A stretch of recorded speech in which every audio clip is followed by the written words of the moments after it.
Fala galera, tô eu de novo aqui para mais um vídeo aí com vocês.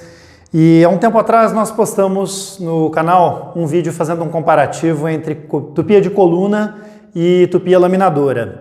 Eu resolvi fazer um vídeo um pouco mais detalhado sobre cada uma delas e no vídeo de hoje então nós vamos falar um pouco mais e mais detalhadamente sobre essa garota aqui que é a tupia de coluna, ok?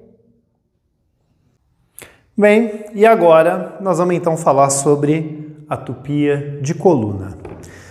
Tupias de coluna tem esse nome exatamente porque elas têm as duas colunas guias aqui na lateral e tem esse movimento de mergulho para que você possa aumentar ou diminuir a profundidade de corte ou de perfuração da sua tupia.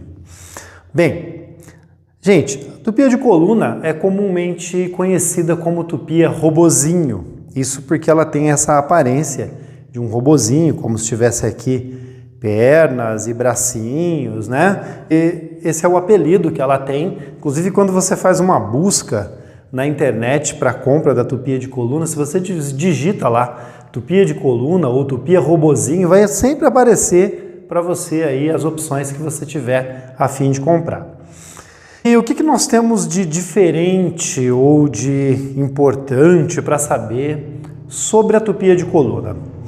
Primeiro, tupia de coluna é sempre mais potente do que a tupia laminadora. Elas costumam ter, no mínimo, 900 watts de potência, 1000, 1200, 1500, 1650 e por aí vai. Tem tupia com até mais de 2000 watts de potência. E se você considerar uma ferramenta pequena como essa, com mais de 2000 watts de potência, você sabe que essa ferramenta é capaz de fazer trabalhos bem pesados, trabalhos intensos, trabalhos fortes.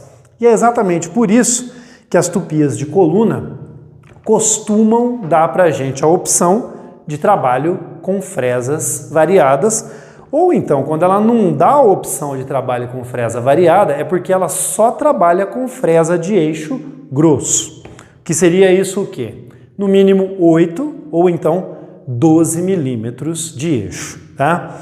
No caso dessa tupia aqui, que eu estou apresentando para vocês, ela dá a opção de 3 tipos de eixos. Eu tenho aqui em cima da bancada as 3 pinças que acompanham essa tupia quando ela é comprada e eu vou mostrar para vocês de pertinho a diferença entre uma e outra. Olhando aqui, essa primeira, onde eu estou apontando, vocês vão perceber que se vocês compararem com um pouco de cuidado, vocês vão notar que o diâmetro do centro dela aqui é bem menor do que o das outras. Olha só, eu vou pegar essa que é a de 6 milímetros e essa que é a de 1/4. 6 milímetros e 1/4 de polegada não são medidas assim tão diferentes, mas aqui na pinça dá para notar que a abertura da pinça diferencia isso até para facilitar a identificação na hora que você vai escolher qual pinça você vai utilizar para qual fresa você vai trabalhar.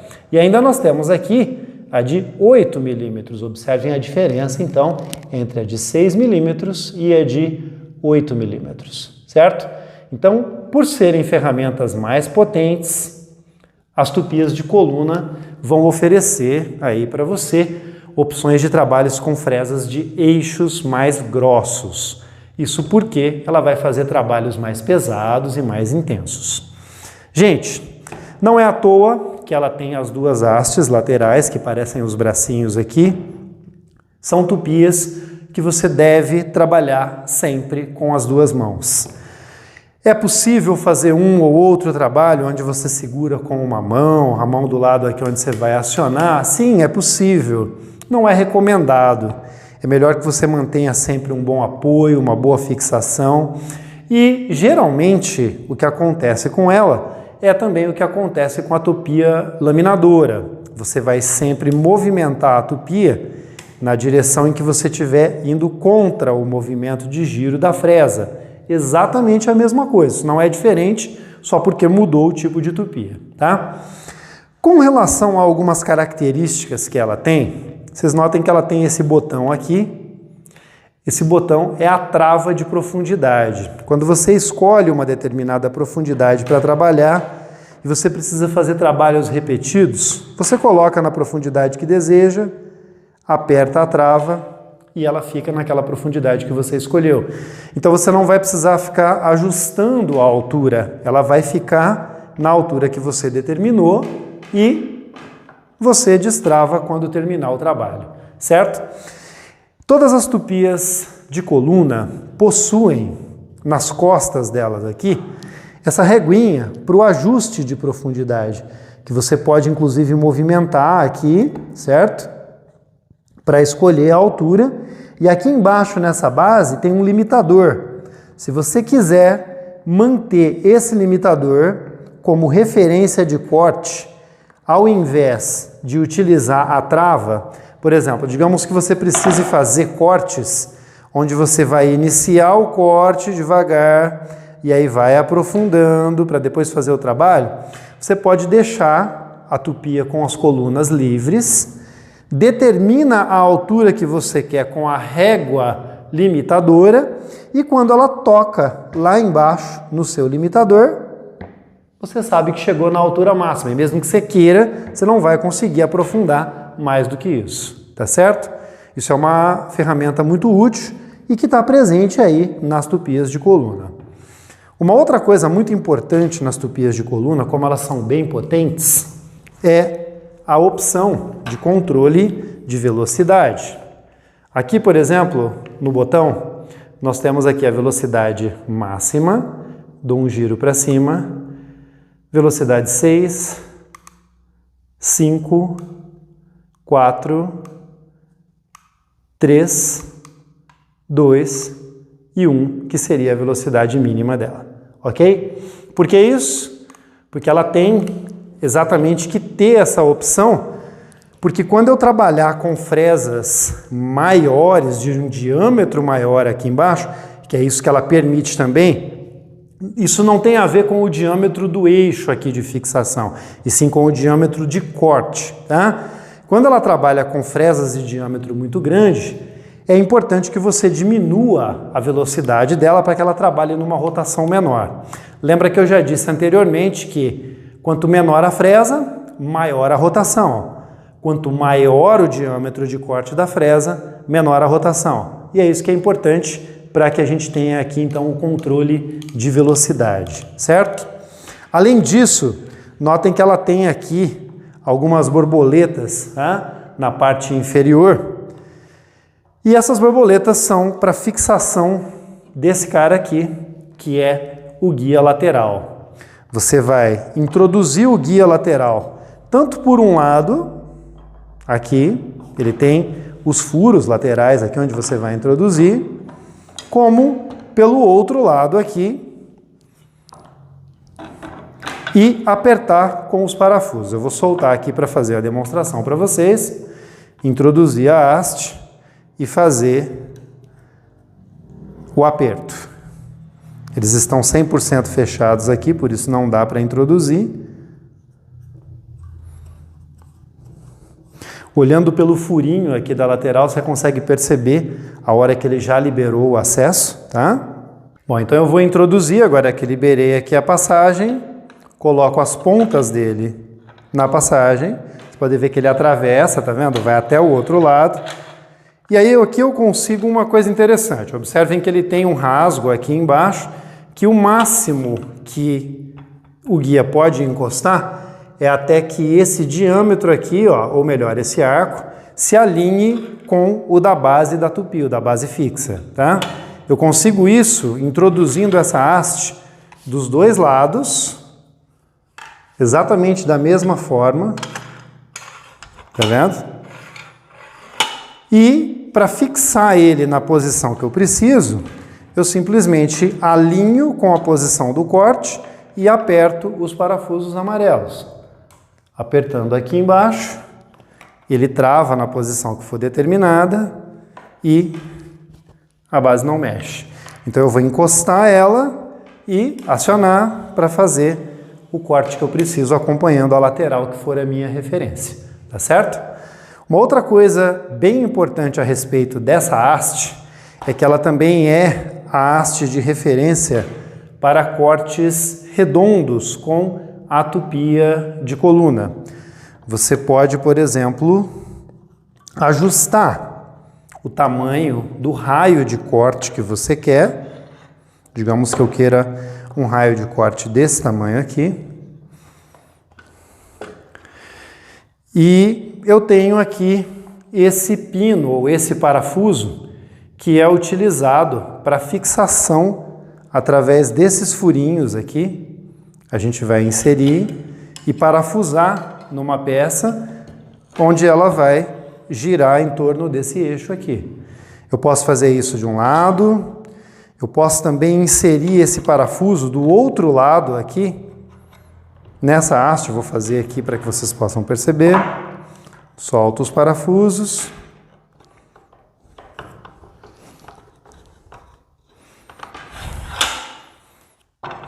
E travo ele aqui, inserindo esse furo na haste. E à medida em que eu apertar ele aqui, ele fica fixo, não sai, e eu consigo então fazer um compasso aqui com a minha tupia. Esse parafuso tem uma ponta bem afiada lá embaixo para você fixar no ponto onde você precisa. Você pode inclusive rosquear e depois fazer o corte que você precisa, certo? Vou soltar ele aqui. Bom, falando um pouco sobre as fresas, eu mostrei aqui então que nós temos as pinças diferentes. E aqui nós temos então fresas diferentes. Eu já mostrei isso no outro dia, mas só para mostrar mais uma vez a diferença. Por exemplo, uma fresa de eixo 8 milímetros e uma fresa de eixo 6 milímetros. Você percebe então que você pode fazer um esforço bem maior com essa fresa aqui do que você pode fazer com essa fresa, tá certo? Mais uma coisa sobre a tupia de coluna. Esse modelo aqui vem com o coletor de pó, ou o suporte para coletor de pó, que é parafusado aqui. Nós temos 2 furinhos na base e essa peça vem com 2 parafusos aqui, parafuso com uma porca, que vão ser presos ali àquele furinho e você vai ligar aqui o seu aspirador de pó para poder trabalhar com ela. Esses 2 parafusos também são utilizados para a fixação desse disco copiador, que você vai colocar aqui embaixo,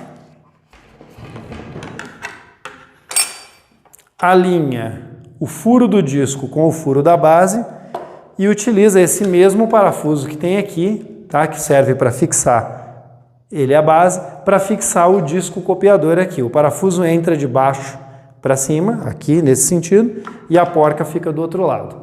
Aqui por dentro vai passar a fresa de corte que você vai utilizar para copiar encostando. Ela vem apenas com uma chave, porque as tupias de coluna costumam ter esse botão para travamento do eixo principal de giro dela, tá certo? O botão liga-desliga, o botão de acionamento, é também acompanhado por esse botão trava, que você pode acionar, aperta o botão e ela fica ligada para que você possa fazer o trabalho. E para desativar, basta dar um clique no botão de acionamento dela, certo? Isso é bastante comum em muitas furadeiras, serra-mármore e também na tupia de coluna. Coisa que a tupia laminadora, na verdade, não precisa ter, porque ela só tem um botão aciona e desliga. Então, quando você liga, ela vai ficar esperando que você desligue. Essa não, você pode trabalhar aqui, liga, desliga com a pressão do seu dedo, ou você pode acionar, trava ela ligada e depois só desliga. Tá certo? Tá aqui então algumas das características sobre a nossa tupia de coluna, que, como eu disse, precisa ser utilizada sempre com as 2 mãos para que você tenha mais firmeza e faça um trabalho mais seguro e bem acabado, tá certo? Bom, gente, eu espero que vocês tenham gostado desse detalhamento feito aí sobre a tupia de coluna ou tupia robozinho. Caso vocês tenham algum comentário para fazer, não se esqueçam de deixar aí os comentários no vídeo. Se você ainda não é inscrito no canal, se inscreva, deixa o seu like, deixa o seu joinha para a gente aí. E em breve a gente vai estar trazendo mais informações para vocês, tá certo? Muito obrigado e até mais.